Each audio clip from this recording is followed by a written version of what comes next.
His name was Calvin Mercer. He never spoke, not once, not to staff, not to other patients, not even during intake. And that wasn't the strangest part. Calvin had been declared dead 10 years earlier. According to military records, he vanished during active duty. No struggle, no signs of desertion, no body. At first, he was listed as AWOL, then missing, then deceased. His family held a funeral without a casket, and life moved on, until a decade later. A tall, dust-covered man walked into a VA hospital in the Midwest.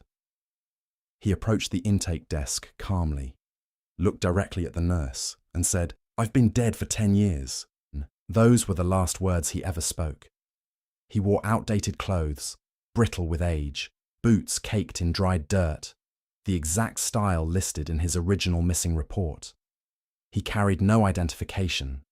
His social security number had not been used in a decade. Fingerprints confirmed it. It was Calvin Mercer. His family was contacted. They refused to come. They said it wasn't him. They called him a haint, a stand-in, something wearing their son's face. After evaluation, Calvin was transferred to long-term psychiatric care. That's where I met him. He spent most of his time pacing, not erratically, not anxiously, just moving back and forth across the hall, around the day room, in slow, steady loops. He smiled constantly, a soft, pleasant expression. Sometimes his lips moved, as if he were mid-conversation, but no sound ever came out. Occasionally, he would tilt his head back and laugh, silently, the shape of laughter, without the sound. He followed instructions perfectly, ate when meals were placed in front of him, but he never appeared hungry, never reached for food on his own. When offered a cigarette, he accepted it carefully, smoked with delicate precision, inhaled, exhaled, watched the smoke rise, but he never asked for one, never seemed to crave it. It was as if he understood habits without experiencing desire. Conversations with him were always one-sided. We would speak, he would smile. Sometimes the silent laughter would return. It wasn't mocking, it wasn't joyful. It felt rehearsed. Medications had no effect, not better, not worse. Antipsychotics, mood stabilizers, sedatives. Nothing changed him. Occupational therapy sessions were brief. He would participate politely, then resume pacing, always pacing. Night staff noticed something else. He didn't seem to sleep. Room checks at midnight, 2 in the morning, 4 in the morning. He was often awake, standing, facing the wall, lips moving, silent. His medical tests were normal.